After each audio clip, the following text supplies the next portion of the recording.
नूरपुर एक छोटा सा मगर खूबसूरत गांव था। यहाँ एक 10 साल बच्चा हसन रहता था, जो सुबह फजर के वक्त मस्जिद जाकर नमाज पढ़ता और फिर मदरसे में जाकर कुरान की तालीम हासिल करता। वो कुरान के 15 पारे हिफ्ज पढ़ चुका था। उसका ख्वाब था कि वो पूरा कुरान हिफ्ज करे और हाफिज कुरान कहलाए और दीन का खादम बने।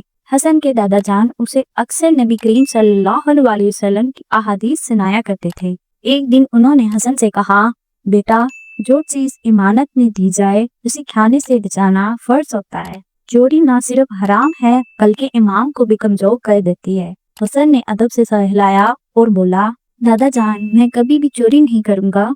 आपने जो सिखाया है वो हमेशा याद रखूंगा। नूरपुर की मस्जिद में हर जुम्मा को नमाज में से चंदा जमा किया जाता था ताकि मस्जिद के अखराजात और मदरसे के बच्चों के लिए किताबें खरीदी जा सके। इस हफ्ते मस्जिद में ऐलान हुआ, हम एक नया पंखा खरीदना चाहते हैं, इसीलिए इस बार का चंदा महफूज रखा जाएगा।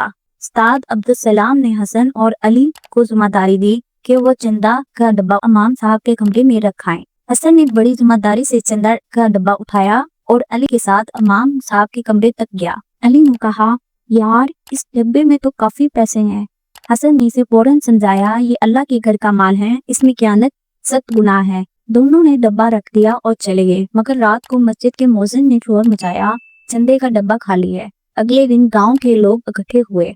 अब हैरान थे कि चंदे का डब्बा कहाँ गया। इमाम साहब ने ऐलान किया, ये काम किसी अंदर के बंदे का है। डब्बा कमरे में था, ताला टूटा नहीं। अली ने कहा, हमने तो हसन के साथ रखा था, फिर मैं बाहर चला गया। ये सुनकर लोग हसन को ढूंढने लगे। एक आदमी बोला, क्या हो सकता है हसन ने पैसे उठाए हों। ये सुनकर हसन का दिल जोर से धड़कने लगा। उसकी आंखों में आंसू आ गए। उसने कहा, मैंने कुछ नहीं किया, अल्लाह जानता है, मैं बेकसूर हूँ।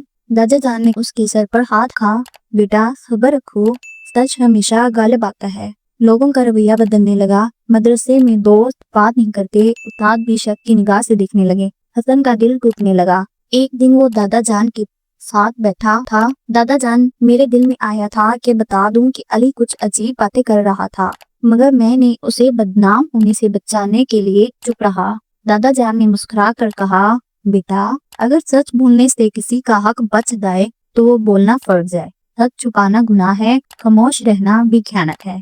हसन ने उस्ताद अब्दुल कलाम को सब कुछ बताया।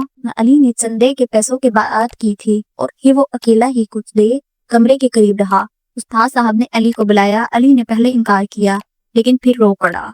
मैंने खुद नहीं चुराया, मैं जुनेद भाई के साथ गया था। उसने कहा, बस देख रहे हैं, मगर इसने डब्बा ले गया, मुझे लगा वो वापस रख देगा। ये सुनकर उस्ताद साहब ने गांव के बड़ों को बुलाया। जुनेद को बुलाकर पूछा गया तो वो भागने की कोशिश करने लगा, लेकिन पकड़ा गया। जुनेद ने इतराफ किया, मुझे लगा मस्जिद का माल वैसे भी सबका होता है, मैंने इसीलिए ले लिया था। उस्ताद साहब ने सख्त लहजे में कहा, ये चोरी नहीं, खयानत भी है और दीन की तौहीन भी।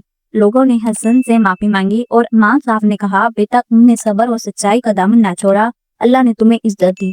हसन ने अली को माफ कर दिया। दोस्ती का मतलब ये नहीं कि हम गलत बात पर खामोश हैं।